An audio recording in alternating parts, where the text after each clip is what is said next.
سامعین کرام، آپ سن رہے ہیں ایک دلچسپ اردو جاسوسی کہانی جس کا نام ہے سنائپر۔ یہ اس سلسلے کی قسط نمبر 12 ہے۔ مجھے امید ہے آپ کو میری یہ کاوش پسند آ رہی ہوگی۔ آپ نے اگر ابھی تک میرا چینل کہانی گھر سبسکرائب نہیں کیا تو ابھی میرے چینل کو سبسکرائب کر کے بیل نوٹیفیکیشن آن کر لیجئے تاکہ آنے والی ہر نئی کہانی کی اطلاع بر وقت آپ تک پہنچ سکے۔ QRF کے 3 جوان زخمی ہوئے تھے۔ دشمن اپنی 25 لاشیں چھوڑ کر بھاگا تھا۔ اس میں 19 آدمی ہمارا شکار بنے تھے۔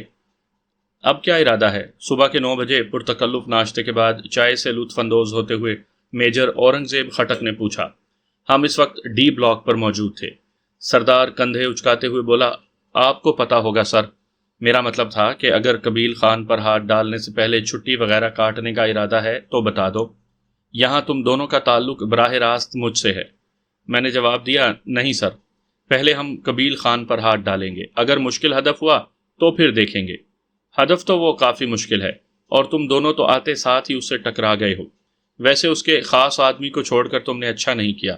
آخری فقرہ میجر اورنگزیب نے ہنستے ہوئے ادا کیا تھا۔ آپ نے وہ گفتگو سن لی تھی؟ میں نے خفیف انداز میں سر جھکا لیا تھا۔ تم آئی کام پر بات کر رہے تھے بھائی، موبائل فون پر نہیں۔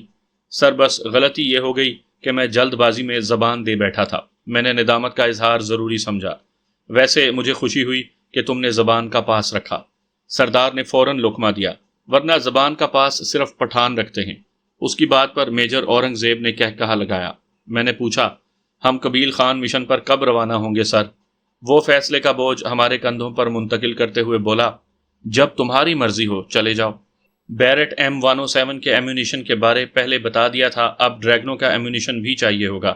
وہ پوچھنے لگا، ویسے 2 سنائپر رائفلیں ساتھ پھرانے کی کیا ضرورت ہے؟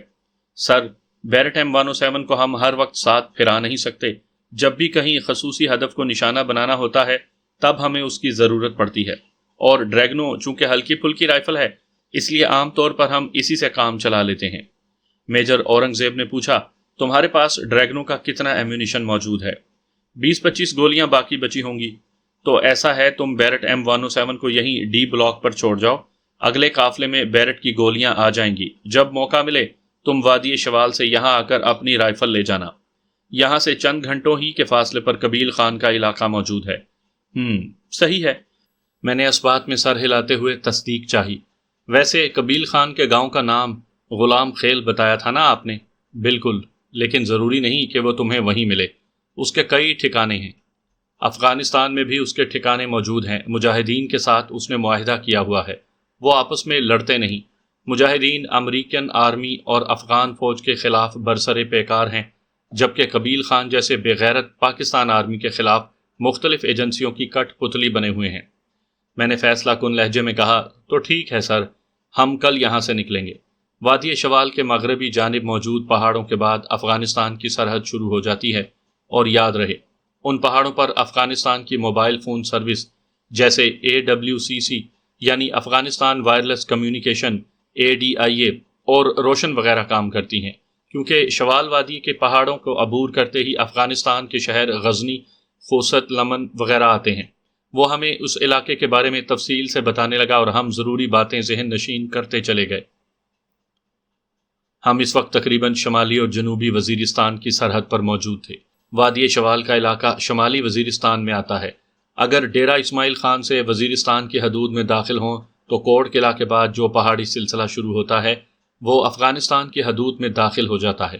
راستے میں جہاں کہیں آبادیاں ہیں یا تو وہ پہاڑی ڈھلانوں پر بنی ہوئی ہیں یا پہاڑوں میں گھری ہوئی وادیاں شامل ہیں۔ شوال وادی بھی شمالاً جنوباً پھیلی ہوئی کافی وسیع وادی ہے، جس میں چھوٹی بڑی کافی آبادیاں موجود ہیں، جیسے گربز، ڈابر میانی، دیر زوال، سرے، خاورے، درے، نشتر وغیرہ، اور اسی میں ایک بڑی آبادی غلام خیل کی بھی تھی، جس کا مشریہ سردار قبیل خان تھا، لیکن وہ وہاں کم ہی ملتا تھا۔ وزیرستان کے ہر سردار کے پاس اپنی ذاتی فوج ہوتی ہے جسے لشکر کہتے ہیں۔ جس کے پاس جتنا بڑا لشکر ہو وہ اتنا بڑا سردار ہوتا ہے، اور دشمن ممالک کی جو ایجنسیاں اس علاقے میں مصروف عمل ہیں وہ بھی عمومی طور پر بڑے سرداروں ہی کو اپنا اعلی کار بنانے میں دلچسپی لیتے ہیں۔ قبیل خان پر بیک وقت انڈین، اسرائیلی اور امریکی ایجنسیاں خاصی مہربان تھیں۔ اس کی کارروائیوں کا دائرہ کار شمالی اور جنوبی وزیرستان کے علاوہ پاکستان کے پرامن شہروں تک پھیلا ہوا تھا، اور یہ تو اصول ہے کہ جتنا بڑا مجرم ہو وہ اتنا زیادہ ہی اپنی حفاظت کا بندوبست کرتا ہے۔ شروع میں وہ پاک فوج کے خلاف در پردہ کام کرتا رہا، لیکن چند ماہ سے وہ کھلم کھلا سامنے آ گیا تھا۔ اس کا تعلق وزیر قوم سے تھا، اس لیے وزیر قوم کے کافی سرداروں نے اس کے ساتھ الحاق کیا ہوا تھا، مگر اس کے لشکر کا حصہ صرف وزیر قوم کے جوان نہیں تھے۔ غربت، جہالت اور معاشرے میں پھیلی نا انصافی کے ڈسے ہوئے کئی جوان اور ادھیڑ عمر کے افراد جو پاکستان کے مختلف علاقوں سے تعلق رکھتے تھے اس کے لشکر کا حصہ تھے۔ یوں بھی وزیرستان سے تعلق رکھنے والی بڑی قومیں، جن میں وزیر، محسود اور داوڑ شامل ہیں، سارے دہشت گرد نہیں ہیں۔ ان اقوام میں بہت سے لوگ تو پاک فوج، ایف سی اور رینجرز میں شامل ہو کر ملک و قوم کی خدمت میں پیش ہیں۔ اس کے علاوہ بھی اکثریت ایسوں کی ہے جو امن پسند اور محب وطن ہیں اور پاک فوج کے خلاف کسی بھی قسم کی کارروائی کو غلط سمجھتے ہیں۔ اس لیے یہ سوچ کہ وزیرستان کے تمام لوگ ہی پاک فوج اور پاکستان کے خلاف ہیں نہایت غلط اور عدل و انصاف کے منافی سوچ ہے۔ دیکھا جائے تو دہشت گرد کا کوئی مذہب نہیں ہوتا۔ آج دجالی میڈیا نے دہشت گردی کو فقط اسلام کے ساتھ نتھی کیا ہوا ہے، حالانکہ یہ بات شواہد اور دلائل کے بالکل خلاف ہے۔ البتہ ایسے شواہد کو نہ تو میڈیا پر پیش کیا جاتا ہے اور نہ ایسے دلائل کو کوئی لبرل اور مغربی سوچ رکھنے والا پسند کرتا ہے۔ میں راوی بذات خود دہشت گردوں سے کئی بار روبرو مقابلہ کر چکا ہوں، ان سے مل چکا ہوں اور ان کے خیالات بڑی باریک بینی سے جان چکا ہوں۔ ان میں سے کوئی ایک بھی ایسا نہیں جو اسلام کی محبت میں ایسا کر رہا ہو۔ بیرون ملک بیٹھے ہوئے تھنک ٹینک اپنے زر خرید لوگوں کو استعمال ہی اس انداز میں کر رہے ہیں کہ خواہ وہ کسی بھی مذہب مسلک سے تعلق رکھتے ہوں، خود کو مسلمان ہی ظاہر کریں گے۔ آج کل جہاد اور مجاہد کا تو تصور ہی ختم کر دیا گیا ہے، حالانکہ آج بھی مجاہدین کا ایک بڑا گروہ ایسا موجود ہے جو انڈیا اور افغانستان میں کفر سے برسر پیکار ہے، لیکن دشمن زر خرید لوگوں کے ہاتھوں ملک دشمن اور اسلام دشمن کارروائیاں کروا کر مجاہدین بن کر اس کی ذمہ داری قبول کر لیں گے، جسے ہمارا دجالی میڈیا چیخ چیخ کر کچے ذہنوں اور کم علم لوگوں کے دماغ میں ٹھونستا رہے گا۔ ورنہ مساجد میں دھماکے کروانا، امام بارگاہوں کو نشانہ بنانا، درباروں میں دھماکے کروانا، یہ کسی بھی مسلک یا فرقے کی روح سے جائز نہیں، اور حیرانی ہوتی ہے کہ ایسا کرنے والے خود کو مسلمان کہہ کر اقرار کرتے ہیں اور ہم مان لیتے ہیں۔ اگر مسلمانوں ہی نے یہ سب کرنا ہوتا تو کیا سینما گھر، کلب، کنجر خانے اور اس طرح کی دوسری جگہیں کم تھیں بم پھینکنے کے لیے؟ گو اسلام ایسی جگہوں پر بھی دھماکے کرنے کی اجازت نہیں دیتا۔ اسلام فیصلے کا اختیار صرف حکومت وقت کو دیتا ہے۔ ایک اسلامی مملکت کا سربراہ ہی بے راہ روی اور فحاشی کے اڈوں کو قانون کی روح سے بند کرنے کا حکم دے سکتا ہے۔ انفرادی طور پر افراد کے پاس صرف تبلیغ کا حق ہے کہ ایک دوسرے کو واعظ اور نصیحت کے ذریعے غلط کام سے منع کریں۔ طاقت کا اطلاق صرف خونی رشتوں تک ہی محدود ہوتا ہے، وہ بھی اس وقت جب تک کہ وہ بچپن یا لڑک پن کی عمر میں ہو۔ اس کے بعد زبردستی کا اختیار تو وہاں بھی چھن جاتا ہے، یعنی ایک مسلمان باپ اس بات کا حق نہیں رکھتا کہ بیٹے کے اسلام قبول کرنے پر اسے قتل کر دے، وہ بس اسے قطع تعلق کا حق ہی رکھتا ہے۔ لیکن بدقسمتی یہ ہے کہ ہمارے سادے عوام اسلام ہی کا شعور نہیں رکھتے، بیرونی طاقتوں کے ہتھ کنڈے کیا سمجھیں گے؟ یہاں تو ایک ایسا شخص جس کی شکل ہی مسلمانوں کی طرح نہیں ہوتی، جو نماز پڑھنا بھی نہیں جانتا، دوسرے کلمے کو پڑھتے ہوئے 10 غلطیاں کرتا ہے، وہ پیر بن کر لوگوں کو بچے بھی ادا کرتا ہے اور ان کی بگڑی بھی بناتا ہے اور انہیں جنت کے ٹکٹ بھی فراہم کرتا ہے۔ اس کے نام پر کٹ مرنے والے سینکڑوں ہزاروں میدان میں کھڑے ہوتے ہیں۔ ہم ایسے جاہل ہیں کہ ایک آدمی کا کوئی عمل اسلام کے مطابق نہیں، پھر بھی ہمارا رہبر اور قائد ہے۔ خیر، کہاں تک رویا پیٹا جائے، ہدایت دینا تو اللہ پاک ہی کے ہاتھ میں ہے۔ ہم صبح سویرے ہی ڈی بلاک سے رخصت ہو گئے تھے۔ بیرٹ M107 ہم نے وہیں چھوڑ دی تھی۔ سردار کو کلاشن کے لیے ضرورت کے مطابق گولیاں وہیں سے مل گئی تھیں۔ پستول کی گولیاں پہلے ہی سے ہمارے پاس ضرورت کے مطابق موجود تھیں۔ ڈی بلاک کے جنوب کی سمت سے ایک نالہ گزر رہا تھا جس کے بہاؤ کا رخ مشرق سے مغرب کی طرف تھا۔ سفر کے لیے ہم نے اسی نالے کا راستہ اختیار کیا۔ ہمیں کہیں پہنچنے کی جلدی تو تھی نہیں، اس لیے ہم درمیانی رفتار سے چلتے رہے۔ ڈی بلاک سے نالے کی تہہ تک چڑھائی کافی دشوار گزار تھی۔ اس کے بعد مغرب کی سمت میں غیر محسوس ڈھلان تھی۔ نالے کی تہہ میں ہلکی مقدار میں پانی بہہ رہا تھا، نہایت صاف اور شفاف اور ٹھنڈا میٹھا پانی تھا۔ ہم نے اپنے پاس موجود پانی کی بوتلوں میں تازہ پانی بھر لیا، کیونکہ کچھ معلوم نہیں تھا کہ کس جگہ پر جا کر پانی ہمارا ساتھ چھوڑ جائے۔ کلومیٹر 1.5 چلنے کے بعد ایک راستہ دائیں جانب نکلتا ہوا نظر آیا۔ دائیں جانب ہی ایک چھوٹی پہاڑی موجود تھی جس پر 2-3 گھر بنے بھی نظر آئے۔ یہ راستہ بھی دائیں جانب موجود پہاڑی کے دائیں ہاتھ آگے بڑھ کر دوبارہ اسی نالے سے آن ملتا تھا جس میں ہم سفر کر رہے تھے۔ ہم آبادی کو نظر انداز کرتے ہوئے آگے بڑھ گئے۔ راجہ صاحب، رات گزارنے کے لیے کوئی جگہ بھی نظر میں رکھنی ہے کہ آگے کسی آبادی میں رہائشی ہوٹل موجود نہیں ہے؟ میں نے طنزیہ انداز میں پوچھا۔ خان صاحب، سورج طلوع ہوئے گھنٹہ نہیں گزرا کہ تمہیں رات گزارنے کی فکر پڑ گئی۔ اس نے کندھے اچکاتے ہوئے اپنی لانس نائکی کا روب جھاڑا۔ لازمی بات ہے، سینئر ہونے کے ناطے یہ میرا فرض بنتا ہے کہ انتظام و انصرام کا خیال رکھوں۔ اتنا خیال اگر تم نے لیزونا کا رکھا ہوتا تو آج 2 بیویوں کے خاوند ہوتے۔ وہ برا سا منہ بناتے ہوئے بولا، مجھ سے بہت بڑی غلطی ہو گئی ہے جو تمہیں اپنا رازدار بنا لیا۔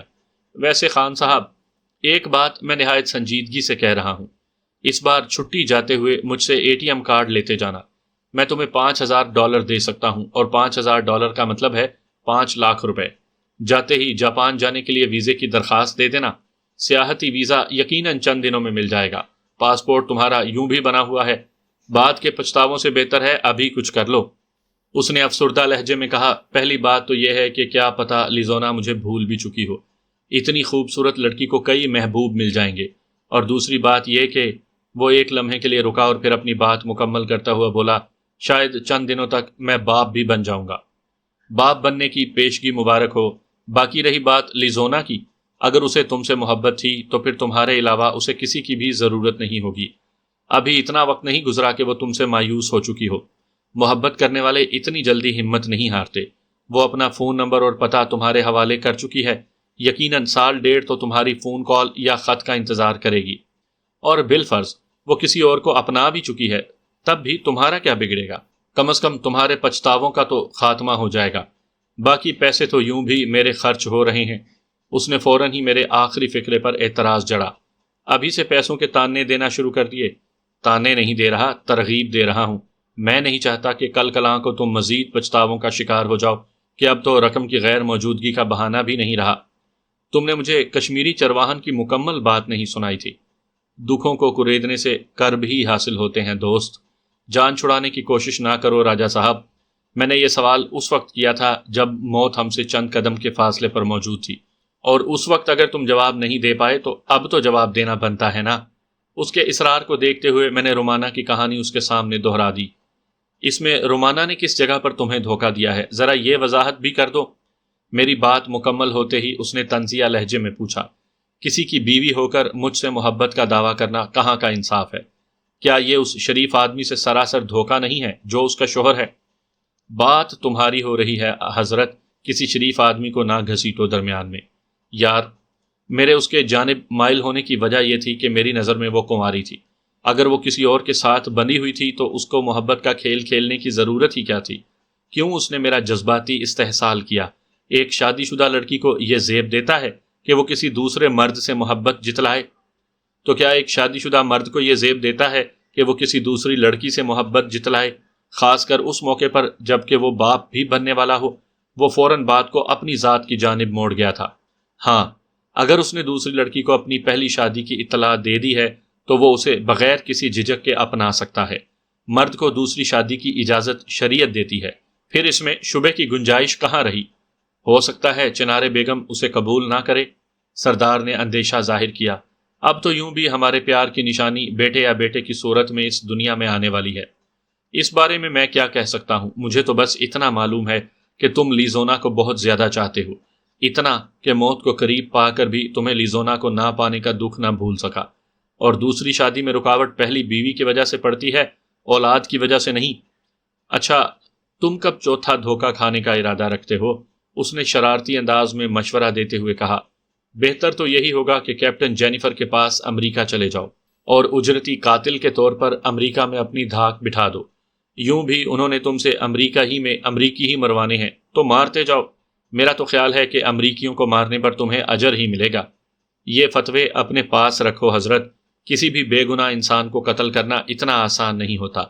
وہ مسکرایا، یوں ہی گپ کر رہا تھا یار، تم تو محسوس ہی کر گئے۔ اچھا اس فضول گفتگو کو چھوڑو اور آگے کا لایا عمل طے کرو۔ میں نے اس بے مقصد بحث سے جان چھڑائی۔ اس نے منہ بنا کر کہا، قبیل خان کو ڈھونڈ کر کیفر کردار تک پہنچانا ہے، اور لایا عمل کیا ہونا ہے؟ میں نے طنزیہ لہجے میں کہا، قبیل خان تو گویا تمہارے لیے محو انتظار ہے نا؟ میرا خیال تو یہی ہے کہ سیدھا غلام خیل کا رخ کرتے ہیں، وہاں اگر وہ نہ بھی ہوا تو اس کے کسی کمانڈر کے سامنے جا کر قبیل خان کے لشکر میں شامل ہونے کی خواہش ظاہر کریں گے، اس طرح اس کے قریب جانے کا موقع مل جائے گا۔ محترم جناب سردار صاحب، کیا وہ ہماری شناخت نہیں پوچھیں گے؟ تو پوچھ لیں، وہ بے پرواہی سے بولا، ہمارے پاس شناختی کارڈ موجود ہیں، دکھا دیں گے۔ اور جب وہ اپنے کسی آدمی کو ہمارے گھر کا پتہ بتا کر ہمارے بارے میں معلومات لینے کی کوشش کریں گے تو یہ جان کر انہیں از حد خوشی ہوگی کہ سردار صاحب کا تعلق پاک آرمی سے ہے، اور اسی خوشی میں وہ خان صاحب کو عزت و احترام کے ساتھ لکڑی کے تابوت میں لٹا کر مردان بھیج دیں گے، جس پر خوبصورت لکھائی میں درج ہوگا، عین عاشق کا جنازہ ہے، ذرا دھوم سے نکلے۔ وہ فوراً اپنی غلطی تسلیم کرتا ہوا بولا، او اس طرف تو میرا دماغ گیا ہی نہیں تھا، دماغ ہوتا تو جاتا نا، پٹھانوں کے پاس تو صرف دل ہوتا ہے، اور تمہارے پاس تو وہ بھی نہیں، کیونکہ وہ مس لیزونا اپنے ساتھ جاپان لے کے گئی ہوئی ہے۔ ویسے لیزونا کا اسلامی نام کیا رکھنا چاہیے؟ اس کی ذہنی رو پھر لیزونا کی جانب مڑ گئی تھی۔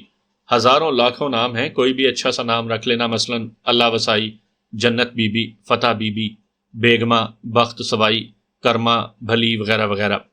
مجھے کڑے تیوروں سے دیکھتے ہوئے اس نے دانت پیسے، لیزونا ہی ٹھیک ہے۔ تو تمہاری پہلی بیوی کا نام کون سا اتنا اعلیٰ ہے؟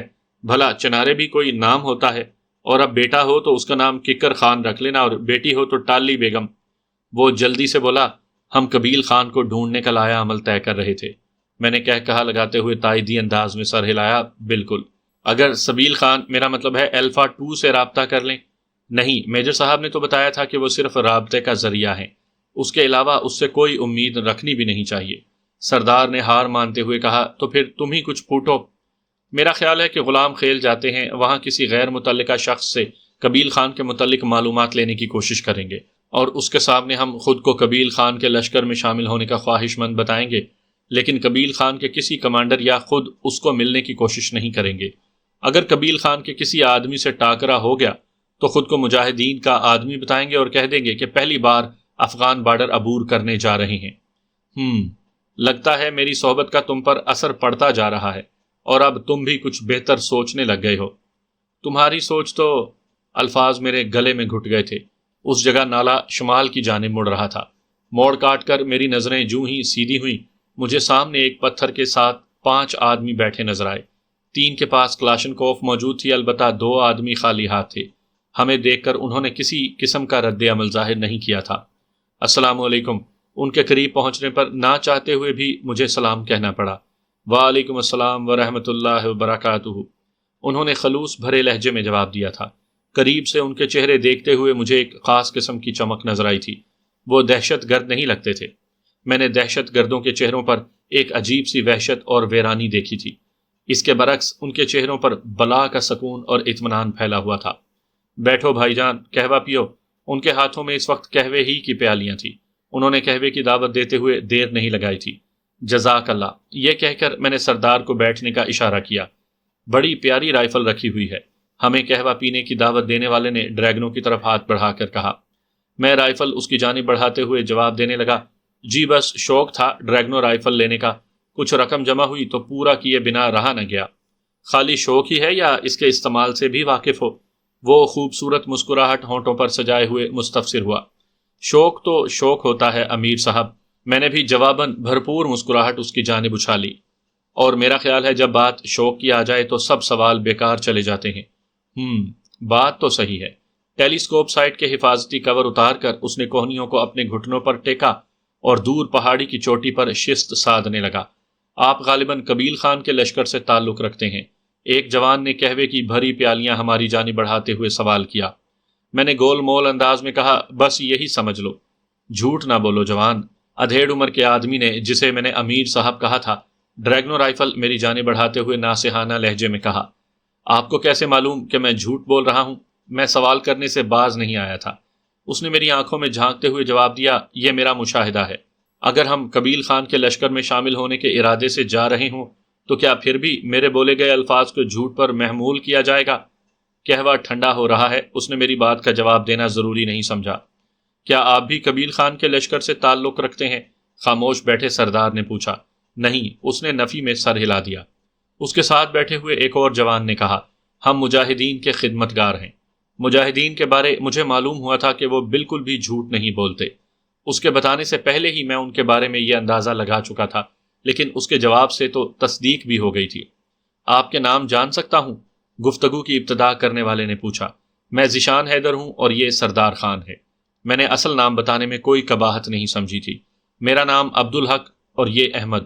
اس نے ہمیں قہوہ دینے والے کی طرف اشارہ کیا۔ اور یہ قاسم۔ اس نے خود کو مجاہدین کا خادم کہنے والے کی طرف اشارہ کیا۔ یہ سبحان اور عبد المالک ہیں۔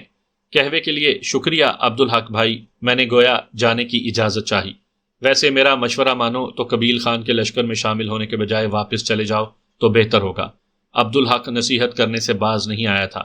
میں کھڑے ہونے کا ارادہ مؤخر کرتے ہوئے بولا، عبدالحق بھائی، اگر ہم سے کوئی راستے میں تعارف پوچھے تو کیا ہم انہیں یہ کہہ سکتے ہیں کہ ہم مجاہدین کے خادم ہیں؟ وہ گہری نگاہوں سے میرا جائزہ لیتے ہوئے کہنے لگا، میں جھوٹ بولنے کی تائید کیسے کر سکتا ہوں؟ میرا خیال ہے حالت جنگ میں دشمن کو غلط فہمی میں مبتلا کرنا جھوٹ کے زمرے میں نہیں آتا۔ ہمارے کمانڈر کا نام حبیب اللہ یوسف زئی ہے۔ کاروائی کا علاقہ جلال آباد ہے۔ ذیلی گروپوں میں ایک احتشام الحق محسود، عبداللہ خان جھنگوی اور اسد اللہ بابر گروپ شامل ہیں۔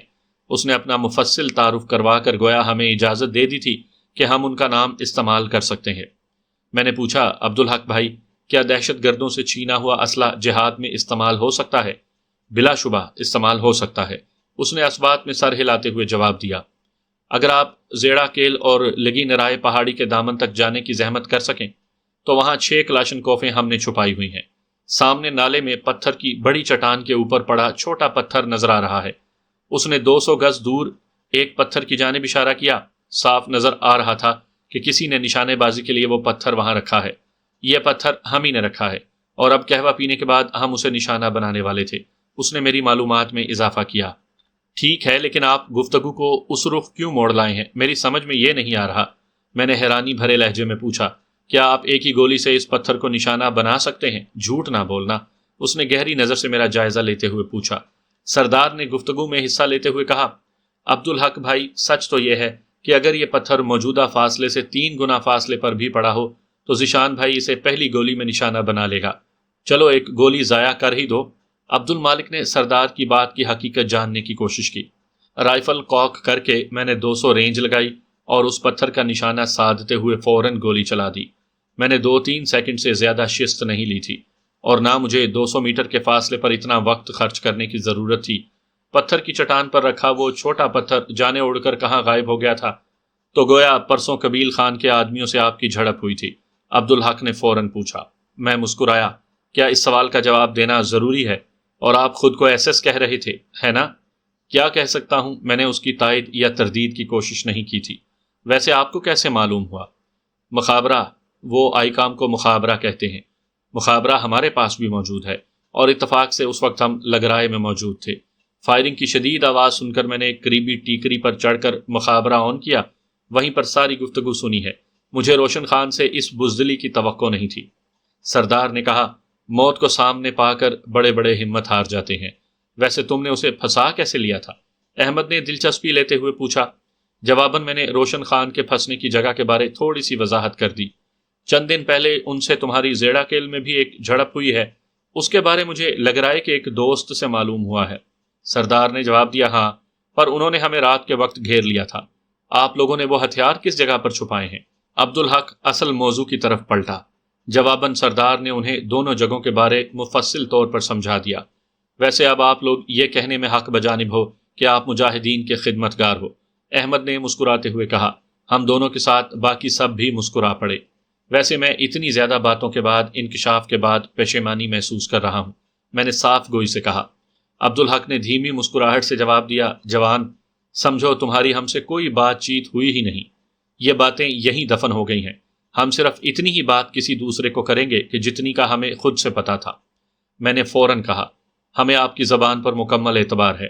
اس نے تائیدی انداز میں سر ہلاتے ہوئے کہا، ہاں، مسلمان کی ایک ہی زبان ہوتی ہے۔ ویسے عبدالحق بھائی، اگر برا نہ مانو تو ایک سوال پوچھوں؟ میرے دوست، کسی بات کا برا ماننا ایک غیر ارادی فعل ہے، اور ایسا فعل جس پر میرا اختیار نہ ہو اس کا وعدہ میں کیسے کر سکتا ہوں؟ البتہ خفا نہ ہونے کا وعدہ کر سکتا ہوں۔ میں نے جلدی سے کہا، ہاں بس میرا بھی یہی مطلب تھا کہ آپ خفا نہ ہو جائیں۔ پوچھو، اس نے اجازت دیتے ہوئے کہا۔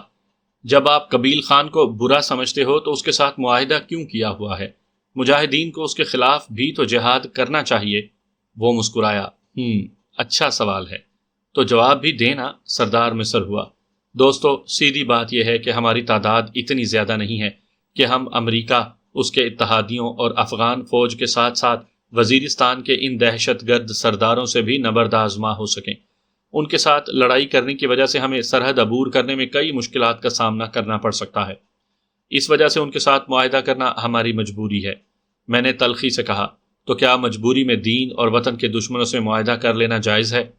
نبی پاک صلی اللہ علیہ وسلم نے مدینہ جا کر وہاں موجود یہود قبائل سے معاہدہ کیا تھا تاکہ مسلمان یکسو ہو کر مشرکین مکہ کا مقابلہ کر سکیں۔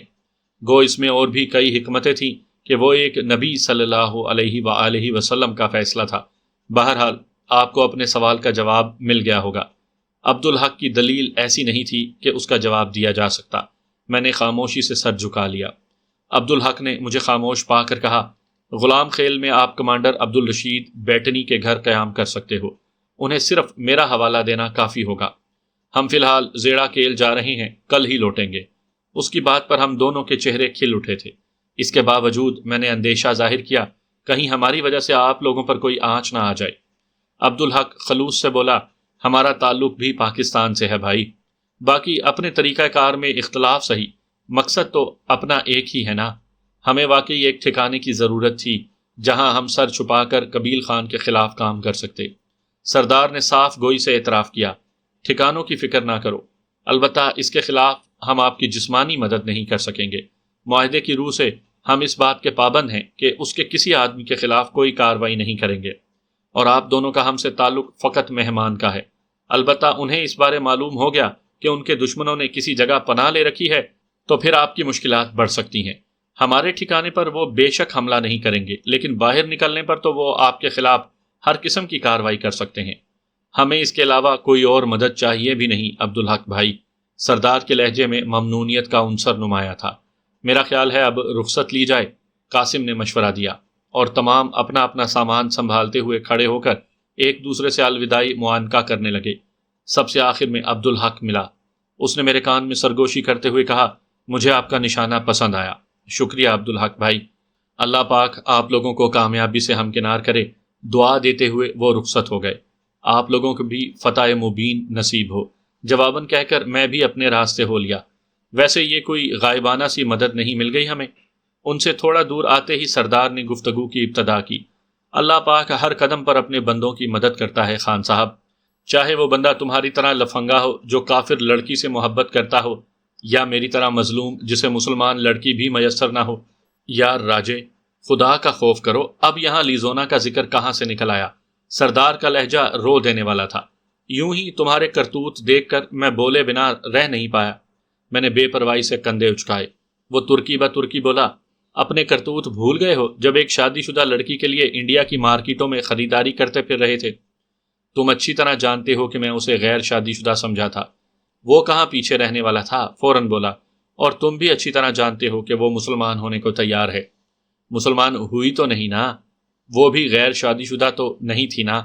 اسی طرح کی نوک جھونک میں ہم اس نالے سے نکل کر ایک آبادی میں داخل ہوئے۔ نالے کا پانی جنوب کی طرف سے آنے والے نالے کے پانی میں شامل ہو کر شمال کی جانب بہنے لگا تھا۔ نالے کے پار جانے کے لیے ہمیں لازماً جوتے اتارنے پڑتے، اگر درمیان میں بڑے بڑے پتھر رکھ کر راستہ نہ بنا ہوتا۔ آبادی سے باہر ایک بوڑھے آدمی سے غلام خیل کا راستہ معلوم کرنے پر اس نے 200-300 گز دور ایک سڑک کی جانب اشارہ کرتے ہوئے کہا، اس سڑک پر سیدھا چلتے جاؤ۔ اس کا شکریہ ادا کر کے ہم اس چھوٹی سی آبادی میں داخل ہوئے بغیر سڑک کی جانب بڑھ گئے۔ ہمیں سڑک پر روانہ ہوئے آدھا گھنٹہ گزرا ہوگا کہ ایک ڈبل کیبن دھول اڑاتی ہمارے قریب سے گزر گئی۔ اس کی باڈی میں بھی چند ہتھیار بردار موجود تھے۔ نہ جانے وہ مجاہدین تھے یا قبیل خان جیسے کسی دہشت گرد کے لشکری۔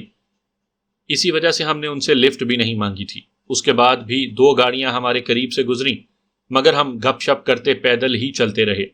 ڈی بلاک سے ہم مسلسل اترائی میں چلتے ہوئے آئے تھے، لیکن نالے کے اختتام پر ہم جو ہی اس شوال وادی میں داخل ہوئے، ہمیں اونچائی چڑھنا پڑ گئی۔ گو یہ چڑھائی کہیں ہموار زمین کی صورت اور کہیں چھوٹی موٹی ٹیکریوں کی بلندی کی صورت لیے ہوئے تھی۔ بیچ میں مغربی پہاڑوں سے آئے ہوئے نالے بھی کہیں کہیں سے گزر رہے تھے۔ کچھ تو بالکل خشک تھے، کچھ میں پانی کی ہلکی سی مقدار بہہ رہی تھی، اور ایک دو نالا تو ایسا بھی آیا جس میں پانی کی مقدار نسبتاً زیادہ تھی۔ ہم کہیں سپہر ڈھلے ہی غلام خیل پہنچ پائے تھے۔ وہاں کی آبادی کم از کم 300-400 گھرانوں پر مشتمل ہوگی۔ کمانڈر عبدالرشید بیٹنی کا گھر ڈھونڈنے میں ہمیں کوئی دشواری پیش نہیں آئی تھی۔ اس کا گھر کافی بڑا تھا۔ گھر کے ساتھ چھوٹی 4 دیواری والا وسیع مدرسہ بنا ہوا تھا۔ گھر کے دروازے پر دستک دینے پر ایک 18-19 سال کی عمر کے لڑکے نے دروازہ کھولا۔ اس کی استفہامیہ نظروں کو دیکھتے ہوئے سردار نے پوچھا، کمانڈر عبدالرشید بیٹنی سے ملاقات ہو جائے گی؟ آ جائیں۔ اس نے ایک طرف ہو کر ہمیں اندر آنے کا راستہ دیا۔ پردہ، سردار نے عورتوں کی موجودگی کے خیال سے کہا، مگر اس کی بات شروع ہوتے ہی اس نوجوان نے جلدی سے کہا، یہاں خواتین نہیں ہوتی، اور ہم سر ہلاتے ہوئے اس کی معیت میں چل پڑے۔ وہ گھر بھی مقامی طرز تعمیر کا نمونہ تھا۔ اونچی اونچی اور موٹی مٹی کی بالکل ہموار اور سیدھی دیواریں، شمال مشرقی اور جنوب مغربی کونے میں بنے ہوئے 2 مورچے جن میں اس وقت بھی ایک ایک ہتھیار بردار آدمی موجود تھا، اور 4 دیواری کے اندر نیچی چھت کے بنے ہوئے بے شمار کمرے۔ داخلی دروازے سے 7 قطار میں بنے ہوئے بیت الخلاء اور غسل خانے واضح کر رہے تھے کہ وہ بس نام کا گھر تھا، ورنہ اس کی حیثیت ایک ٹریننگ کیمپ جیسی تھی۔ تھوڑی دیر بعد ہم عبدالرشید بیٹنی کے سامنے موجود تھے۔ اس کی عمر 40 اور 50 کے درمیان نظر آئی۔ کمرے میں پلاسٹک کی بچھی ہوئی چٹائی پر 10-12 افراد موجود تھے۔ ہمارے سلام کا جواب دے کر اس نے استفہامیہ نظروں سے ہماری جانب دیکھتے ہوئے بیٹھنے کا اشارہ کیا۔ ہم عبدالحق صاحب کے مہمان ہیں۔ گفتگو کی ابتدا سردار نے کی تھی۔ انوار، مہمانوں کے لیے پانی لے آؤ، اس نے ہمیں ساتھ لانے والے نوجوان کو کہا اور ہماری طرف متوجہ ہوتے ہوئے پوچھا، کھانا ابھی کھانا پسند کریں گے یا شام کی نماز کے بعد؟ سورج غروب ہونے کو تھا، میں نے جواب دیا، کھانا نماز کے بعد ہی کھائیں گے۔ اسی وقت انوار نامی نوجوان پانی کا جگ اور گلاس لیے آ پہنچا۔ ہمارے پانی پیتے ہی عبدالرشید بیٹنی نے ایک اور نوجوان کو کہا، ابرار، انہیں مہمان خانے کے چھوٹے کمرے میں لے جاؤ تاکہ یہ تازہ دم ہو کر نماز کی تیاری کر سکیں۔ انوار ہی کے عمر کے ایک لڑکے نے آگے بڑھ کر ہمارے سفری تھیلے اٹھائے اور ہمارے آگے آگے چل پڑا۔ اس کے پیچھے چلتے ہوئے ہم ایک چھوٹے سے کمرے میں پہنچے جہاں 2 چارپائیاں متوازی رکھی تھیں۔ ان کے درمیان سرہانے کی طرف ایک میز پڑی تھی جسے دونوں چارپائیوں پر لیٹنے والے یکساں استعمال کر سکتے تھے۔ میز پر پانی کا جگ اور گلاس رکھا ہوا تھا۔ چارپائیوں کی پائنتی کی طرف مٹی کا ایک تھڑا جیسا بنا ہوا تھا جس پر کھجور کے پتوں کی بنی ہوئی چٹائی رکھی تھی۔ مٹی کا وہ تھڑا سامان رکھنے کے لیے تھا۔ ہمارے تھیلے اس تھڑے پر رکھ کر ابرار نے کہا، چلیں آپ کو غسل خانہ دکھا دوں۔ اپنے ہتھیار بھی اسی تھڑے پر رکھ کر ہم دوبارہ اس کی میت میں چل پڑے۔ شام کا کھانا تمام لوگوں نے دسترخوان بچھا کر ایک ہی جگہ بیٹھ کر کھایا تھا۔ کھانے کے بعد ہم نے کمانڈر عبدالرشید بیٹنی کے کمرے میں بیٹھ کر گرما گرم قہوہ پیا اور عشاء کی نماز تک وہیں بیٹھے ان کی گفتگو سنتے رہے۔ کمانڈر نے ہمیں کریدنے کی بالکل بھی کوشش نہیں کی تھی۔ عشاء کی نماز کے بعد کمانڈر نے ہمیں خود ہی آرام کا مشورہ دے کر پوچھنے کی زحمت سے بچا لیا تھا۔ ہم سارے دن کے تھکے ہوئے تھے، اس لیے آپس میں گپ شپ کیے بغیر ہی سو گئے۔ وہاں نماز چھوڑنے کا کوئی تصور ہی نہیں تھا، اس لیے منہ اندھیرے ہم بھی اٹھ کر غسل خانوں کی طرف بڑھ گئے تھے۔ طلوع آفتاب کے بعد ایک بار پھر دسترخوان بچھا کر ناشتہ کیا گیا، جس میں رات کی بچی ہوئی دال کا سالن، باسی اور تازہ روٹیاں شامل تھیں۔ ہمارے علاوہ سب قہوے ہی سے لطف اندوز ہو رہے تھے۔ البتہ ہماری مرضی معلوم کر کے انہوں نے ہمارے لیے دودھ والی چائے بنوا دی تھی۔ وہ دن بھی ہم نے وہیں آرام کرتے گزارا۔ عبدالحق کی آمد سے پہلے میں کوئی کام نہیں کرنا چاہتا تھا۔ عبدالحق اور اس کے ساتھی کہیں شام کے وقت ہی پہنچ پائے تھے۔ ہم اس وقت شام کی نماز کے لیے روانہ ہو رہے تھے جب وہ گھر میں داخل ہوئے۔ عبدالحق کے علاوہ ہر آدمی نے 2 کلاشن کوفیں اٹھائی ہوئی تھیں۔ مجھے دیکھ کر خوشی ہوئی تھی کہ انہیں ہماری چھپائی ہوئی کلاشن کوفیں مل گئی تھیں۔ وہ پانچوں ہمیں بڑی محبت سے ملے تھے۔ گفتگو کا وقت نہیں تھا، اس لیے ہم مسجد کی طرف بڑھ گئے۔ رات کو عبدالحق ہمارے کمرے ہی میں گپ شپ کے لیے آ گیا تھا۔ اس کی گفتگو کا لب لباب یہی تھا کہ ہم وہاں جب تک چاہے رہ سکتے تھے، اور جو روکھی سوکھی وہ کھا رہے تھے وہ ہمارے لیے بھی حاضر تھی۔ اس کے ساتھ وہ ہمیں قبیل خان کے آدمیوں سے محتاط رہنے کی بابت بھی زور دیتا رہا۔ ہماری اصلیت فقط انہی 5 آدمیوں کو معلوم تھی جو ہمیں راستے میں ملے تھے۔ البتہ عبد الرشید بیٹنی کو ہماری اصلیت سے آگاہ کرنے کی اجازت عبدالحق نے خود مانگی اور بغیر کسی رد و قدا کے میں نے اس بات میں سر ہلا دیا تھا۔ گزشتہ رات اور پورا دن ہم نے آرام ہی میں گزارا تھا، اس لیے عبدالحق کے جانے کے بعد بھی ہم کافی دیر تک گپ شپ کرتے رہے۔ دھیمی آواز میں ہم قبیل خان تک پہنچنے کا منصوبہ بھی تشکیل دیتے رہے۔ اگلی صبح ناشتے کے بعد ہم فقط پستول اپنے ہمراہ رکھتے ہوئے وہاں سے نکل آئے۔ کلاشنکوف اور ڈریگنوں کو ساتھ لیے پھرنے کی ضرورت فی الحال نہیں تھی۔ سب سے پہلے ہم نے قبیل خان کا قلعہ نما گھر دیکھا اور پھر غلام خیل کا ایک چپا چپا دیکھ ڈالا۔ دوپہر کو ہم گاؤں کے مضافات میں نکل گئے۔ پہاڑی کے دامن میں لکڑیاں کاٹتے ایک بوڑھے کے ساتھ بیٹھ کر ہم نے دوپہر کا کھانا کھایا۔ باتوں باتوں میں اس نے ہمیں کافی مفید معلومات پہنچائی تھیں۔ قبیل خان کا خاص آدمی روشن خان وہیں موجود تھا۔ اس کے علاج اور معالجے کے لیے مکین سے ایک ڈاکٹر کو بلایا گیا تھا۔ فائر لگنے سے اس کے پاؤں کا پورا پنجہ ہی غائب ہو گیا تھا۔ میری نشانے بازی کے افسانے بھی نہ جانے کیسے اس بوڑھے تک پہنچ گئے تھے۔ معلوم یہی ہوا تھا کہ وہاں سے بچ کر نکل آنے والوں نے میری نشانے بازی کو کچھ زیادہ ہی بڑھا چڑھا کر بیان کر دیا تھا، اور یہ تو انسان کی فطرت ہے کہ جس چیز سے متاثر ہو جائے وہ ہر ملنے والے کو اس سے متاثر کرنے کی کوشش کرتا ہے، اور اس کوشش میں مبالغہ آرائی سے بھی باز نہیں آتا۔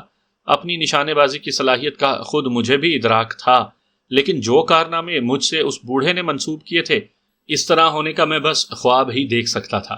بوڑھے بابا نے لکڑیاں تو کاٹی ہوئی تھیں، البتہ لکڑیوں کو باندھنے اور گدے پر لادنے میں ہم نے اس کی پوری مدد کی تھی۔ اس کے جاتے ہی سردار نے کہا لگا کر کہا، لو راجا صاحب، تمہاری شہرت تو تم سے پہلے ہی قبیل خان تو کیا اس کے پورے گاؤں تک پہنچ گئی ہے۔ ویسے مجھے یہ بتاؤ کہ تمہاری گولی گھوم پھر کر پتھر کے عقب میں چھپے آدمی کو کیسے لگتی ہے؟ اس فن کا مظاہرہ کبھی تم نے میرے سامنے تو نہیں کیا۔ میں نے جوابی مسکراہٹ اچھالتے ہوئے کہا، سنتے رہو خان صاحب، یہی دنیا کی ریت ہے۔ اب 50 کے قریب آدمی 2 آدمیوں کو پکڑ کر نہ لا سکے تو آخر انہیں کوئی بہانہ تو گھڑنا ہے نا۔ ویسے ایک بات کا تو میں شاہد ہوں، سوائے روشن خان کے تم نے ہر آدمی کے سر ہی میں گولی ماری ہے۔ اورنگزیب صاحب بھی یہی بتا رہے تھے کہ شمال کی جانب موجود تمام لاشوں کے چہرے سر میں گولی لگنے کی وجہ سے ناقابل شناخت ہوئے پڑے تھے۔ یوں بھی بیرٹ ایم 107 کی ظالم گولی سر کو تربوز کی طرح ٹکڑوں میں تبدیل کر دیتی ہے۔ اب تو سر پر نشانہ سادنے کی عادت سی ہو گئی ہے، نہ جانے کیوں مجھے یہ لگتا ہے کہ میری گولی خطا نہیں جائے گی۔ اچھا، اس بابا جی نے ہمیں کافی مفید معلومات بتائی ہیں، اب آگے کا کیا سوچا ہے؟ میرا تو خیال ہے کہ خائستہ گل پر ہاتھ ڈالتے ہیں۔ خائستہ گل قبیل خان کی حویلی کا منتظم تھا، اور اس کی غیر موجودگی میں حویلی کا کرتا دھرتا وہی تھا۔ رشتے میں وہ قبیل خان کا سالہ لگتا تھا۔ قبیل خان نے 2 شادیاں کی تھیں اور خائستہ گل اس کی چھوٹی بیوی کا بڑا بھائی تھا۔ یہ ساری معلومات ہمیں لکڑیوں والے زیڑ گل خان سے ملی تھیں۔ اس کے کہنے کے مطابق خائستہ گل سوموار اور جمعرات کو سامان وغیرہ کی خریداری کے لیے انگور اڈے جاتا ہے، اور اس وقت اس کے ہمراہ صرف 2 محافظ ہوتے ہیں۔ کیا خائستہ گل قبیل خان کی دہشت گردانہ کارروائیوں کے بارے میں جانتا ہوگا؟ سردار پوچھنے لگا۔ میں نے حیرانی بھرے لہجے میں کہا، اس کی دہشت گردی جب عام لوگوں سے نہیں چھپی تو خائستہ گل کو کیوں نہیں پتا ہوگا؟ نہیں، میرا مطلب اس کے خفیہ منصوبوں اور چھپنے کی جگہ وغیرہ سے تھا۔ سردار نے جلدی سے وضاحت کی۔ بظاہر تو یہی لگتا ہے کہ اسے پتا ہوگا، کیونکہ اتنے قریبی آدمی کو تو رازدار ہونا بھی چاہیے۔ یوں بھی بابا زیڑ گل یہی بتا رہا تھا کہ خائستہ گل قبیل خان کا بہت چہیتا ہے۔ آج بدھ ہے، بے صبرے سردار نے معنی خیز لہجے میں کہا۔ چلو پھر راستے کا جائزہ لے لیتے ہیں، اگر کوئی مناسب جگہ مل گئی تو کل ہی چھاپ لیتے ہیں۔ بالکل ٹھیک ہے، سردار نے جوش بھرے لہجے میں کہا۔ میں نے ہنستے ہوئے کہا، تمہیں شاید جاپان جانے کی کچھ زیادہ ہی جلدی ہے۔ اس میں شبہ ہی کیا ہے؟ سردار خان نے صاف گوئی سے اعتراف کر کے مجھے حیران کر دیا تھا۔ اب کی ہے نا مردوں والی بات۔ میں نے جانے کی سمت قدم بڑھا دیے۔ 2-2.5 گھنٹے سڑک ناپنے کے بعد ہمیں ایسی جگہ مل گئی تھی جہاں ہم خائستہ گل کی گاڑی پر گھات لگا سکتے۔ جب ہم اپنے میزبان کے گھر واپس پہنچے تو شام کی اذان کیا نماز بھی ہو چکی تھی۔ عشاء کی نماز کے بعد ہم کمانڈر عبدالحق کے کمرے میں چلے گئے۔ اس نے زمین پر بچھی پلاسٹک کی چٹائی کے اوپر اپنا بستر لگایا ہوا تھا، بلکہ مہمانوں کے 2 کمروں کے علاوہ ہم نے وہاں چارپائی دیکھی ہی نہیں تھی۔ تمام زمین پر ہی بستر لگا کر سوتے تھے۔ آ جائیں بھائی، اجازت مانگنے پر اس نے فوراً ہمیں اندر بلا لیا۔ اس کے ہمراہ ایک اور آدمی بھی موجود تھا جسے ہم نہیں جانتے تھے۔ السلام علیکم۔ اندر داخل ہوتے ہی ہم سلام کہہ کر نیچے چٹائی پر بیٹھ گئے۔ ٹھیک ہے طارق، آپ فی الحال جائیں، بعد میں بات کرتے ہیں، میں فی الحال مہمانوں سے تھوڑی گپ شپ کرنا چاہوں گا۔ اور طارق نامی آدمی سر ہلاتا ہوا رخصت ہو گیا۔ وہ میری جانب متوجہ ہوا۔ سنائیں ذیشان صاحب، آپ کا کام کہاں تک پہنچا؟ میں نے جواباً کہا، ابھی تو شروع بھی نہیں کیا۔ میرے لائق کوئی حکم ہو تو کرو۔ اس نے خلوص بھرے لہجے میں پوچھا۔ آپ سے تھوڑی معلومات لینا تھی۔ میں نے اپنے مطمع نظر کی طرف قدم بڑھائے۔ اس نے کہا، بے جھجک ہو کر پوچھیں، قبیل خان کے سالے خائستہ گل کو جانتے ہیں آپ؟ اس نے اس بات میں سر ہلایا۔ ہاں، دیکھا ہوا ہے، ایک بار ملاقات بھی ہو چکی ہے، کافی چلتا پرزا ہے۔ دکھنے میں کیسا ہے؟ میں نے اگلا سوال پوچھا۔ چھوٹی سی داڑھی، باریک مونچھیں، لمبے گھنگریالے بال، گندمی رنگت، درمیانی قامت، نیلی آنکھیں، تنگ پیشانی، سڈول جسم، اونچی ناک۔ کافی ہے، میں نے ہنستے ہوئے اسے روکا۔ میں نے رشتہ نہیں کرانا، بس اتنا ہو کہ 2-3 آدمیوں میں اس کی پہچان کر سکوں۔ عبدالحق نے پوچھا، ویسے اس کے بارے میں معلومات کی ضرورت کیوں پڑ گئی؟ میں نے جواب دیا، سنا ہے اسے قبیل خان کے بارے مکمل معلومات ہوتی ہیں۔ کچھ کہہ نہیں سکتا، اصل میں ہمیں قبیل خان کے بارے جاننے کی کبھی ضرورت ہی نہیں پڑی۔ وہ کیا کہتے ہیں کہ جس گاؤں نہ جانا ہو اس کا راستہ پوچھنے سے کیا حاصل۔ صحیح کہا۔ خاموش بیٹھے سردار نے پرزور انداز میں اس کی تائید کی تھی۔ ہم گھنٹہ بھر مزید کمانڈر عبدالحق سے گپ کرنے کے بعد اس سے اجازت لے کر اپنے کمرے میں آ گئے۔ صبح ناشتہ کرتے ہی ہم ہتھیاروں سمیت گھات لگانے کی جگہ کی طرف بڑھ گئے۔ ہم نے عبدالرشید بیٹنی کے گھر سے پہلے تو قبیل خان کی حویلی کا رخ کیا، کیونکہ وہیں حویلی کے ساتھ بنے ہوئے ایک کھلے احاطے میں اس کالے رنگ کی ڈبل کیبن کو دیکھنا تھا۔ پہلے بھی ہم اس گاڑی کو تو دیکھ چکے تھے، لیکن آج مزید ایک نظر ڈال کر پہچان یقینی بنانی تھی۔ خائستہ گل کے بارے ہمیں یہی معلوم ہوا تھا کہ وہ 10 سے 11 بجے کے بعد ہی کہیں انگور اڈے کی طرف روانہ ہوتا ہے۔ ہم نے جو جگہ منتخب کی تھی، غلام خیل گاؤں سے وہ وہاں تک پیدل تقریباً 2 گھنٹے کا سفر تھا۔ ایک نظر کالی ڈبل کیبن کا جائزہ لے کر ہم گاؤں سے باہر نکل آئے۔ جاتے ہوئے ہم نے مغرب کی طرف موجود پہاڑی کا رخ کیا اور پھر پہاڑی کے دامن سے مطلوبہ مقام تک اس طرح گئے کہ کسی کو ہمارے اس جانب جانے کے بارے میں پتہ نہ چلے۔ اس مقصد کے لیے ہم سڑک سے ہٹ کر چلتے رہے۔ اسی وجہ سے ہمیں 2 گھنٹوں سے زیادہ وقت لگ گیا تھا۔ وہاں پہنچتے ہوئے میں گھڑی پر نگاہ دوڑانے لگا تو 10 ہونے کو تھے۔ اگر خائستہ گل 10 بجے بھی گھر سے نکلتا تب بھی اسے وہاں تک آدھا گھنٹہ تو لگ ہی جانا تھا، جبکہ ہمیں تیاری کے لیے 10 سے 15 منٹ سے زیادہ کا وقت درکار نہیں تھا۔ ہم نے گھات کے لیے جو جگہ منتخب کی تھی وہاں ایک خطرناک موڑ موجود تھا، اس لیے گاڑی کی رفتار بغیر کسی شک کے وہاں سے بالکل آہستہ ہو جانی تھی۔ اپنے لیے میں نے روڈ کی دائیں جانب موجود ایک ٹیکری پسند کی تھی، جہاں سے اس موڑ کا فاصلہ 100 گز سے زیادہ کا نہیں بنتا تھا۔ سردار بائیں طرف کی ڈھلان پر موجود تھا، اس کا بھی موڑ سے فاصلہ تقریباً میرے جتنا ہی بنتا تھا۔ میرا کام گاڑی کے ٹائر کو نشانہ بنانا تھا، اس کے بعد وہ تینوں ہمارے نشانے پر ہوتے۔ ہم نے روڈ کی دونوں جانب مورچہ سنبھالا ہوا تھا، اس لیے ان کے بھاگنے کا سوال ہی پیدا نہیں ہوتا تھا۔ رابطے کے لیے ہمارے پاس آئی کام موجود تھا۔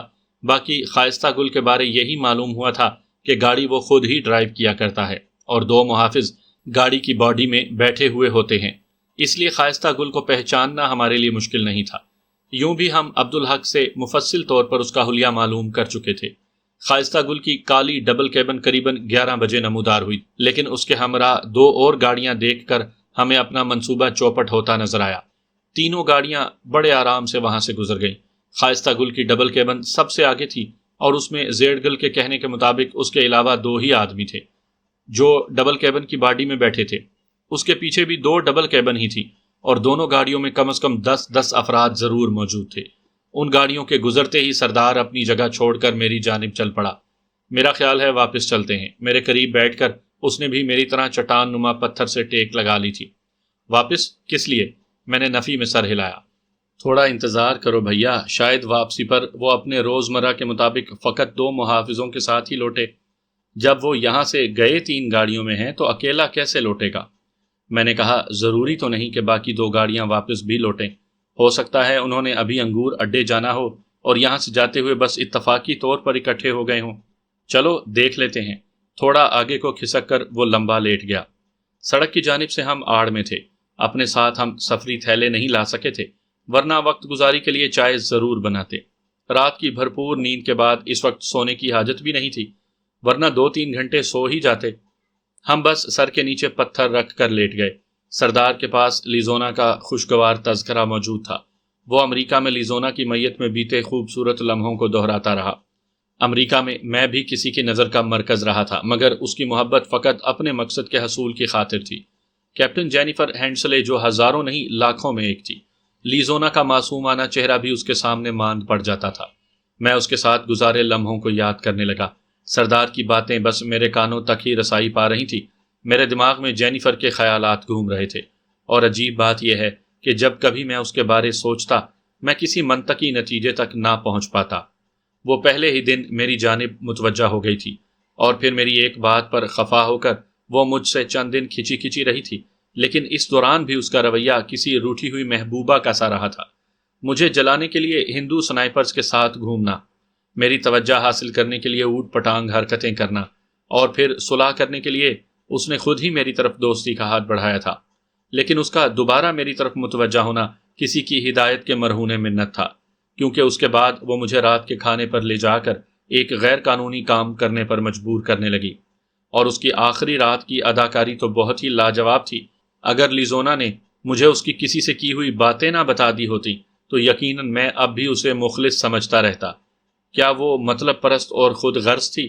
یہ ایک ایسا سوال تھا جس کا جواب میرے دماغ نے ہمیشہ اسبات میں دیا تھا، لیکن دل ہمیشہ اس بات کی مخالفت کرتا رہتا تھا۔ تم میری باتیں سن نہیں رہے؟ سردار نے میری غائب دماغی محسوس کر لی تھی۔ میں نے بیزاری سے کہا، یار تمہاری یہ باتیں میں 100 مرتبہ پہلے سن چکا ہوں۔ کوئی بات نہیں ہے، ایک مرتبہ اور سن لو، بے پرواہی سے کہتے ہوئے اس نے اپنی بات جاری رکھی۔ اس نے کافی کا مگ میری جانب بڑھایا۔ مگ لیتے ہوئے میں اس کی جانب دیکھ رہا تھا اور وہ میری طرف، اس لیے میرے مگ تھامنے سے پہلے اس نے مگ چھوڑ دیا۔ گرم کافی کے چھینٹے میری پینٹ اور جرابوں کو داغدار کر گئے۔ ہم دونوں ہنس پڑے اور پھر ہم نے ایک مگ سے اکٹھی کافی پی، ایک گھونٹ وہ بھرتی اور ایک میں۔ قطع کلامی کرتے ہوئے میں نے پوری بات دہرا دی۔ وہ بگڑتے ہوئے بولا، دوبارہ قطع کلامی کی تو خائستہ گل سے پہلے تمہارا نمبر آئے گا۔ تو میں کہہ رہا تھا، اس نے کافی کا مگ میری طرف بڑھایا اور میں خاموشی سے اس کی زبانی وہی باتیں سننے لگا جو اس سے میں کئی مرتبہ پہلے بھی سن چکا تھا۔ 2 بجے کے قریب میں نے سردار کو دوبارہ اپنی جگہ لوٹنے کو کہا، جب وہ چنارے اور لیزونا کے مزاج اور عادت میں موجود مماثلت کو اجاگر کرنے کی تگ و دو میں مصروف تھا۔ ٹھیک ہے، باقی باتیں دوبارہ ملنے پر ہوں گی، اس نے اس انداز میں کہا گویا میں اس بکواس کو سننے کے لیے مرا جا رہا تھا۔ میں بھی الٹا لیٹ کر انگور اڈے سے آنے والے راستے کو دوربین سے دیکھنے لگا۔ عمدہ اور اعلیٰ دوربین کے باوجود میں زیادہ دور تک نہیں دیکھ سکتا تھا، کیونکہ اونچی نیچی پہاڑیاں دکھاؤ کو محدود کر رہی تھیں۔ 4 بجنے میں چند ہی منٹ رہتے تھے جب مجھے خائستہ گل کی کالی ڈبل کیبن پہاڑیوں کے درمیان سے نمودار ہوتی دکھائی دی۔ اکیلی ڈبل کیبن نے میرے دل کی دھڑکن تیز کر دی تھی۔ میں چوکنا ہو گیا۔ اگلے 10 منٹ میں وہ اس موڑ کے قریب ہو گئی تھی جہاں ہم موت کے فرشتے کے روپ میں ان کے لیے کافی دیر سے لیٹے ہوئے تھے۔ گو ہم میں 2-3 دن تک بھوکے پیاسے ایک محدود جگہ میں چھپ کر بیٹھے رہنے کی صلاحیت موجود تھی۔ اس کے باوجود انتظار انسان کو کوفت میں مبتلا کر دیتا ہے، اور پھر میری شہادت کی انگلی نے ٹریگر دبا کر اس انتظار کا اختتام کیا۔ حرکتی ہدف کو نشانہ بنانا بہت مشکل اور دشوار گزار ہے، لیکن جب آدمی کو لیڈ لینے کا طریقہ معلوم ہو اور اس نے اس کی کافی مشق بھی کر رکھی ہو تو پھر یہ دشوار گزار کام روزمرہ جیسا ہی لگتا ہے۔ گاڑی کی رفتار موڑ کی وجہ سے یوں بھی بالکل آہستہ ہو گئی تھی، اس لیے ڈرائیور کو گاڑی سنبھالنے میں کوئی دشواری نہیں ہوئی تھی۔ البتہ ٹائر کے دھماکے سے پہلے ڈریگنوں کے فائر کی آواز نے انہیں چونکا ضرور دیا تھا۔ باڈی میں بیٹھے دونوں محافظوں نے ہڑبڑاتے ہوئے اپنے ہتھیار سنبھالے، مگر ان کے نیچے اترنے سے پہلے ایک سر سے ڈریگنوں کی گولی پار ہو چکی تھی۔ دوسرے نے جلدی جلدی کلاشنکوف کاک کی، لیکن فائر کرنے کی حسرت اس کے دل ہی میں رہی۔ وہ عقبی پائیدان کی طرف قدم بڑھا چکا تھا، لیکن سر میں لگنے والی گولی نے اسے منہ کے بل گرا دیا۔ چونکہ گرتے وقت اس کا بالائی دھڑ گاڑی کے ٹیل بورڈ سے اوپر گزر گیا تھا، اس لیے وہ سر کے بل نیچے گرا۔ خائستہ گل کو باہر نکلنے کا موقع مل گیا تھا۔ چونکہ اس کے اور میرے درمیان ڈبل کیبن حائل تھی، اس لیے وہ میری رینج سے دور تھا، اور اسی وجہ سے میں نے مخالف جانب سردار کو بٹھایا ہوا تھا۔ خائستہ گل نے گاڑی کی آڑ لے کر میری جانب اندازے سے فائر کیا، لیکن پہلے برسٹ کے بعد سردار نے اسے دوسری مرتبہ ٹریگر دبانے کا موقع نہیں دیا تھا۔ سردار کی فائر کی ہوئی گولی اسے نامعلوم کہاں لگی تھی، لیکن اس کے بعد مجھے ٹیلی اسکوپ سائٹ میں خائستہ گل کے اٹھے ہوئے ہاتھ نظر آ گئے تھے۔ سردار پتھر کے پیچھے سے نکل کر تیزی سے نیچے آنے لگا۔ اس کے گاڑی کے قریب پہنچنے تک میں اپنی جگہ سے ہلا بھی نہیں۔ جوں ہی وہ گاڑی سے چند قدم کے فاصلے پر پہنچا، میں بھی اپنی جگہ سے اٹھ کر قریباً بھاگتے ہوئے اس طرف جانے لگا۔ میرے قریب پہنچنے تک سردار اس کی زخمی ٹانگ پر اسی کا مفلر لپیٹ چکا تھا۔ ایک نظر ڈال کر ہی میں نے عبدالحق کے بتائے ہوئے حلیے کی تصدیق کر لی تھی۔ میں نے فوراً ٹیل بورڈ کے ساتھ گری ہوئی لاش کو اٹھا کر گاڑی کی باڈی میں پھینکا اور باڈی میں پڑا ہوا فالتو ٹائر نکال کر خائستہ گل سے پوچھا، ٹائر تبدیل کرنے کے اوزار کہاں ہیں؟ درد سے کراتے ہوئے اس نے عقبی نشست کی طرف اشارہ کر دیا۔ میں فوراً وہ سامان نکال کر ٹائر تبدیل کرنے لگا۔ اس دوران سردار خائستہ گل پر نظر رکھنے کے ساتھ ساتھ اطراف کا بھی جائزہ لیتا رہا۔ ٹائر تبدیل کرنے میں مجھے 10 منٹ سے زیادہ نہیں لگے ہوں گے۔ اس دوران خائستہ گل نے 1-2 بار سردار کو کوئی صفائی دینے کی کوشش کی، مگر سردار نے غصیلے لہجے میں کہا، اگر اس کے بعد تمہارے منہ سے بات نکلی تو بدلے میں کلاشنکوف کی مزل سے بھی گولی نکلے گی، اور وہ لگتی کہاں ہے اس بارے میں مجھے بھی نہیں معلوم۔ اس کے بعد ٹائر کے تبدیل ہونے تک میں نے خائستہ گل کی آواز نہیں سنی۔ ٹائر تبدیل کرتے ہی میں ڈرائیونگ سیٹ پر بیٹھ گیا۔ ہمارے راستے کے بیچوں بیچ ٹھہرنا گو بالکل ٹھیک نہیں تھا، لیکن وہاں قریب میں کوئی ایسی جگہ موجود نہیں تھی جہاں خائستہ گل سے پوچھ گچھ کر سکتے۔ اس کے علاوہ وہاں ٹریفک بھی اتنی نہیں چلتی تھی کہ ہمیں زیادہ تردد کرنے کی ضرورت پڑتی۔ دن بھر میں چند گاڑیاں ہی گزرتی تھیں، لیکن اس کے باوجود راستہ تو راستہ تھا۔ میرے اسٹیئرنگ پر بیٹھتے ہی سردار بھی خائستہ گل کی کلاشنکوف کو فرنٹ سیٹ پر پھینک کر خود اس کے ساتھ عقبی جانب گھس گیا۔ میرا یقین کریں بھائی صاحب، مشرز ولی خان کو غلط فہمی ہوئی ہے۔ اس کا مال سردار قبیل خان نے نہیں لوٹا۔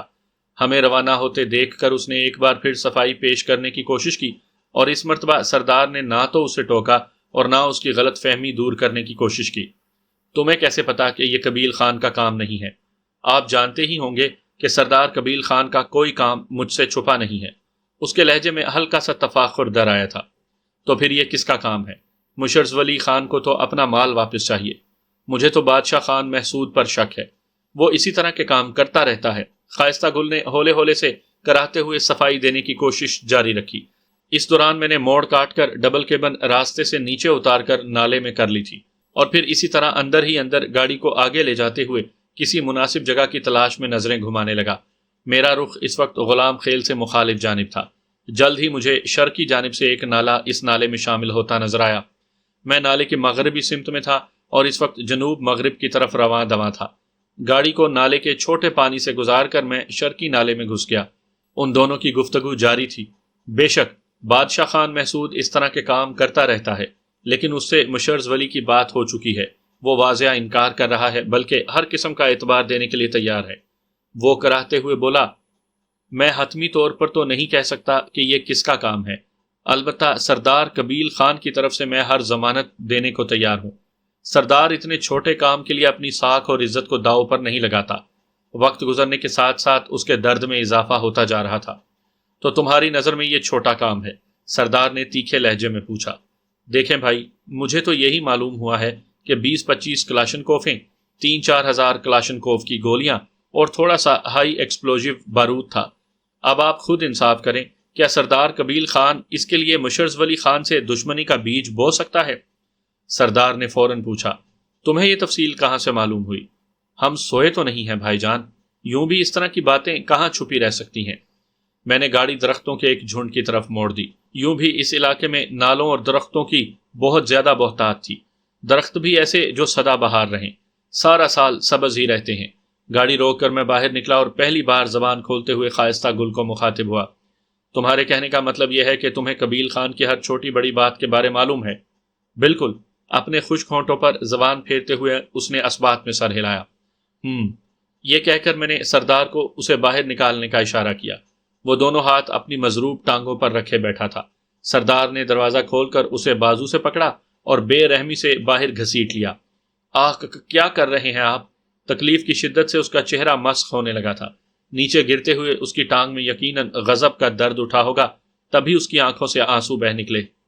اب زرولی کے ذکر کو بھاڑ میں ڈال کر ہم کام کی بات کر لیں۔ میں اس کے ساتھ اکڑو بیٹھ گیا۔ اف! ہونٹ بھینچتے ہوئے اس نے ٹانگ میں اٹھنے والے شدید درد کو برداشت کرنے کی کوشش کی، مگر ہمارے دل میں اس کے لیے رحم کی رمق بھی موجود نہیں تھی۔ وہ وطن دشمنوں کا اعلی کار ہونے کے ساتھ معصوم لوگوں کے قتل میں بھی ملوث تھا۔ ایسے لوگ کسی رحم اور کسی ہمدردی کے حقدار نہیں ہوتے۔ یہی وجہ تھی کہ ایسوں کو مارتے وقت میری ٹریگر کی دبانے والی انگلی کبھی نہیں کانپی تھی۔ ویسے خان صاحب، تمہارا کیا خیال ہے؟ اگر میں اس کے زخم پر زوردار مکہ رسید کروں تو کیا یہ برداشت کر لے گا؟ میں سردار کی طرف متوجہ ہوا۔ سردار نے اسبات میں سر ہلاتے ہوئے کہا، کیوں نہیں، جوان آدمی ہے، اسے مکوں اور لاتوں کی کیا پرواہ؟ میں نے منہ بناتے ہوئے کہا مجھے تو یقین نہیں، چلو مار کر اپنا شک دور کر لو۔ سردار نے مجھے دعوت دی۔ وہ منت بھرے لہجے میں ہکلایا خدا کے لیے مجھے بہت تکلیف ہو رہی ہے، اگر تکلیف ہو رہی ہے اور تم مزید تکلیف سے بچنا چاہتے ہو تو ہائے وائے کو چھوڑو اور میرے چند سوالوں کے جواب دو، شاید ہماری ایک اور گولی ضائع ہونے سے بچ جائے۔ میں قسم کھاتا ہوں کہ مشرز ولی، بھاڑ میں گیا تمہارا زر ولی یار، تمہاری سوئی پھر اسی زر ولی پر اٹکی ہے، تو تم مشرز ولی؟ وہ ہکلاتے ہوئے پوچھنے لگا اور اس کے ہونٹوں سے مشرز ولی کے الفاظ نکلتے ہی میں نے ایک ہلکا سا مکہ اس کے زخم پر جڑ دیا۔ ہائے اف، وہ تڑپ اٹھا۔ اب اگر تمہارے منہ سے کسی مشر وشر کا نام نکلا نا تو اگلا مکہ اتنا آہستہ نہیں ماروں گا۔ میں نے سخت الفاظ میں اسے تنبیہ کی۔ اس مرتبہ وہ چہرے پر اذیت بھرے تاثرات سجائے کوئی جواب دیے بغیر خاموش رہا۔ اب یہ بتاؤ کہ قبیل خان سے کہاں ملاقات ہو سکے گی؟ میں نے سوالوں کی ابتدا کی۔ آپ کو سردار سے کیا کام ہے؟ میرے سوال کا جواب دینے کے بجائے اس نے اپنی راگنی الاپی۔ اس مرتبہ میں نے اس کی مضروب ٹانگ پر پہلے سے بھی تھوڑا زیادہ زور سے مکہ جڑا۔ ہائے مر گیا، اس کے منہ سے زوردار چیخ خارج ہوئی تھی۔ خدا کے واسطے میری ٹانگ میں بہت تکلیف ہو رہی ہے۔ خائستہ گل، یہ آخری تنبیہ تھی۔ اس کے بعد جو پوچھا جائے اس کا جواب دو۔ کیوں، کیا، کیسے، اس کو چھوڑ دو، بس میرے سوالوں کے جواب دو، ورنہ پوچھ کچھ چھوڑ کر مجھے تمہارا دماغ جگہ پر لانا پڑے گا۔ سمجھ میں آئی میری بات؟ منہ سے کچھ کہے بنا اس نے اس بات میں سر ہلایا۔ تو جو پوچھا ہے اس بارے کچھ پھوٹو نہ۔ وہ جلدی سے بولا، سردار اس وقت انگور اڈے پر اپنے خاص ٹھکانے پر ہے، شاید 2-3 دن مزید بھی وہیں رہے۔ ایک اور بات بھی یاد رکھنا خائستہ گل، میں نے ٹھوس لہجے میں اسے دھمکی دی، ہم تمہیں اس وقت آزاد کریں گے جب تمہاری باتوں کی تصدیق ہو جائے، اس لیے اگر غلط بیانی کا ارادہ ہے بھی تو اسے ذہن سے نکال دو۔ اگر غلط بیانی کی، میں نے فکرہ ادھورا چھوڑ دیا کہ اسے بھی معلوم تھا کہ ایک بے بس آدمی کے ساتھ کیا کچھ ہو سکتا ہے۔ وہ گڑ گڑایا، میں غلط بیانی نہیں کروں گا، اسی میں تمہاری بہتری ہے۔ یہ کہہ کر میں نے پوچھا، اب اس خاص اڈے کا محل وقوع بھی بتا دو۔ انگور اڈے سے جنوب مشرق کی جانب سڑک پر قریباً 8 کلومیٹر کے بعد ایک چھوٹی سی آبادی خڑکلے آتی ہے۔ خڑکلے سے مشرق کی جانب ایک کچی سڑک جا رہی ہے جس کی طوالت 5 کلومیٹر کی بقدر ہوگی۔ راستے میں ایک نالا اور ایک چھوٹی پہاڑی بھی آتی ہے۔ سڑک کے اختتام پر ایک جنگل ہے، وہاں سردار کی ایک بڑی حویلی موجود ہے۔ عام دنوں میں وہاں 2-3 محافظ موجود رہتے ہیں، لیکن جب سردار وہاں پر موجود ہو تب محافظوں کی تعداد کسی بھی طرح 20-15 سے کم نہیں ہوتی۔ تو قبیل خان وہاں کیا خاص کام کرتا ہے؟ میں نے اگلا سوال کیا۔ وہاں وہ اپنے کاروباری دوستوں کے ساتھ شغل میلے کے لیے اکٹھا ہوتا ہے، مطلب شراب، شباب، گانا بجانا وغیرہ وغیرہ۔ میری بات پر وہ شرمندگی ظاہر کیے بغیر بولا، یہ سرداروں کے شوق ہیں بھائی صاحب۔ تو وہ وہاں سے کب تک لوٹے گا؟ میں نے سوالات کا سلسلہ جاری رکھا۔ یقینی طور پر کچھ کہا نہیں جا سکتا کیونکہ ان کا ارادہ وہاں سے سیدھا افغانستان جانے کا تھا۔ اب یہ نہیں معلوم کہ وہ وہاں کتنا عرصہ گزاریں گے۔ اگر اسے تمہارے غائب ہونے کی بابت معلوم ہو جائے تب بھی وہ نہیں لوٹے گا۔ اس نے کون سا خود میری تلاش میں بھٹکنا ہے؟ اس کے پاس اتنا بڑا لشکر موجود ہے، وہ اپنے آدمیوں کو انگور اڈے سے بھی حکم صادر کر سکتا ہے اور افغانستان سے بھی۔ اس کے لیے اسے غلام خیل آنے کی کیا ضرورت؟ اب ذرا اس خاص اڈے کی بناوٹ وغیرہ پر بھی روشنی ڈالو۔ وہ اس وسیع اور پختہ حویلی کے بارے میں تفصیل سے بتانے لگا۔ وہ حویلی چلغوزوں کے جنگل میں واقع تھی اور وہ جنگل قبیل خان ہی کی ملکیت تھا۔ حویلی کا عقبی حصہ پہاڑی کے ساتھ جڑا ہوا تھا۔ سامنے مضبوط لکڑی کا ایک بڑا گیٹ تھا جو مشرقی جانب پڑتا تھا۔ دیواروں کی اونچائی 10-11 فٹ تھی۔ حویلی کے سامنے والی دیوار جہاں شمالی اور جنوبی سمت کی دیوار سے مل رہی تھی، وہاں 2 مورچے اس طرح بنے ہوئے تھے کہ ان کی چاروں دیواروں میں فائرنگ کرنے کے لیے ہول موجود تھے۔ اس نے کافی تفصیل سے حویلی کا نقشہ کھینچا تھا۔ مجھے لگا وہ ہمیں حویلی کے حفاظتی انتظامات سے مروب کرنا چاہ رہا تھا۔ اس سے کچھ مزید معلومات پوچھنے کے بعد میں سردار کی طرف متوجہ ہوا۔ خان صاحب، آپ نے کچھ پوچھنا ہے؟ اس بات میں سر ہلاتے ہوئے وہ خائستہ گل کو مخاطب ہوا۔ محترم جناب سردار قبیل خان کے چہیتے صالح صاحب، کیا وہ تمہاری موت کی خبر سن کر بھی یہاں نہیں پہنچے گا؟ وہ تھوک نگلتا ہوا بولا، مگر آپ لوگوں نے وعدہ کیا ہے کہ اگر میں نے تمام معلومات آپ کو دے دی تو مجھے گولی نہیں ماریں گے۔ ہم نے جو وعدہ کیا تھا اس پر ہم قائم ہیں دوست، میں نے اطمینان بھرے انداز میں کہا۔ وہ مایوسی بھرے لہجے میں بولا، وہ سب سے پہلے اپنے اغراض و مقاصد مد نظر رکھتا ہے۔ میں بھی سالہ ہونے کی وجہ سے اس کا منظور نظر نہیں ہوں۔ میری اپنی ذات میں بھی ایسی کئی باتیں موجود ہیں جن کی وجہ سے اس نے مجھے یہ مقام دیا ہوا ہے۔ یہ علیحدہ بات ہے کہ لوگ رشتہ داری کو بیچ میں لے آتے ہیں۔ ویسے تم نے ہمیں پہچان لیا ہے یا اب تک ہمیں زرولی کا آدمی سمجھ رہے ہو؟ مجھے شک ہے کہ تم وہی ہو جس نے روشن خان کو لنگڑا کیا ہے۔ وہ تمہارا تذکرہ ایس ایس کے نام سے کر رہا تھا۔ میں مسکرایا۔ شک کی وجہ؟ چلتی گاڑی کے ٹائر کو پہلی گولی سے نشانہ بنانا اور پھر اتنی صورت سے میرے دونوں محافظوں کے سر میں گولی اتارنا، یہ کام ہر آدمی نہیں کر سکتا۔ میں نے اشتیاق آمیز لہجے میں پوچھا، تو پھر تم ہمیں کسی مشرز ولی سے کیوں منسوب کر رہے تھے؟ وہ صاف گوئی سے بولا، کیونکہ میں چاہتا تھا تم یہ سمجھو کہ میں نے تمہیں نہیں پہچانا، اور حقیقت تو یہ ہے کہ مشرز ولی کا نام کا کوئی سردار اس علاقے میں موجود ہی نہیں۔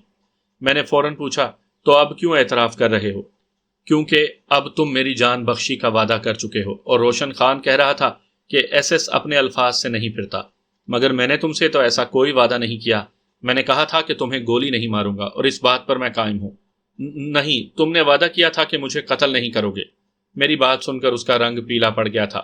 میں صاف گوئی سے بولا، یار سیدھی بات یہ ہے کہ تمہیں زندہ چھوڑنے سے ہماری سلامتی خطرے میں پڑ جائے گی۔ میں ہر قسم کی ضمانت دینے کو تیار ہوں۔ میں اس حملے کو، مگر اس کی بات درمیان میں رہ گئی تھی، کیونکہ ایک ہاتھ میں نے اس کی ٹھوڑی کے نیچے رکھتے ہوئے دوسرا ہاتھ اس کے سر پر رکھا اور دونوں ہاتھوں کو مخالف جانب زوردار جھٹکا دیتے ہوئے اسے زندگی کی قید سے آزاد کر دیا۔ ایک ملک دشمن شخص سے وعدے وعید لینے کی ہمیں کوئی ضرورت نہیں تھی، اور نہ ہمیں اس سے کوئی ہمدردی تھی۔ سردار نے کہا، بندے کو مارنے کا یہ طریقہ مجھے بھی سکھا دو۔ میں ہنسا، اب زندہ بندہ تو کوئی یہاں موجود نہیں، مجھے تمہاری گردن کے ساتھ یہ کر کے ہی تمہیں سکھانا پڑے گا۔ وہ ترکی بترکی بولا، نہیں تم مجھے زبانی بتا دو اور میں تمہاری گردن پر پریکٹس کر لیتا ہوں۔ تمہیں تو نہیں، البتہ اپنی چنارے بہن کو میں یہ طریقہ ضرور سکھاؤں گا۔ امید ہے لیزونا کی آمد کے بعد وہ اس طریقے کو کسی نہ کسی پر ضرور استعمال کرنا چاہے گی۔ وہ مجھے متون کرتا ہوا بولا، اگر میں بھی کمانڈر والوں کے زیر نگرانی سنائپر کورس کر لیتا تو تمہاری منت کی ضرورت ہی نہ پڑتی۔ اچھا، اتنا وقت نہیں ہے کہ ہم گپے ہانکیں، یہ سیکھنا سکھلانا بعد میں بھی پتہ چلتا رہے گا۔ میں نے باڈی میں پڑی لاشوں کی تلاشی لی اور ان کی نقدی اور ہتھیار اٹھا کر میں نے لاشوں کو وہیں پڑا رہنے دیا۔ اس کے بعد خائستہ گل کی بھی تلاشی لے کر اسے ڈبل کیبن کی باڈی میں پھینک دیا۔ گاڑی کی تلاشی لینے پر مجھے ڈیش بورڈ سے بریٹا پسٹل ہاتھ لگا۔ پستول سردار کی جانب بڑھا کر میں نے کہا، تھوڑی خشک لکڑیاں اکٹھی کرنی پڑیں گی۔ خشک لکڑیوں کی کون سی کمی ہے؟ سردار نے بریٹا پسٹل نیفے میں اڑس کر وہاں بکھری لکڑیاں اکٹھی کی۔ میں بھی اس کا ہاتھ بٹھانے لگا۔ چھوٹا سا ڈھیر اکٹھا کر کے میں نے ڈبل کیبن کے آئل ٹینکر کے نیچے رکھا اور لکڑیوں کو آگ لگا دی۔ چلو، سردار کو کہہ کر میں وہاں سے دور ہٹتا چلا گیا۔ گاڑی سے 60-70 گز دور آ کر میں نے ایک گولی گاڑی کے آئل ٹینکر پر فائر کر دی۔ اگر یہ پیٹرول والی گاڑی ہوتی تو مجھے لکڑیاں اکٹھا کرنے کی تگ و دو نہ کرنا پڑتی۔ یہ ڈیزل والی گاڑی تھی، اور ڈیزل کو آگ پکڑنے کے لیے آگ چاہیے ہوتی ہے۔ ڈیزل ٹینک میں سوراخ ہوا اور ڈیزل سیدھا جلتی ہوئی لکڑیوں پر گرا۔ آگ کے شعلوں نے بلند ہو کر ٹینکی کو اپنی لپیٹ میں لے لیا۔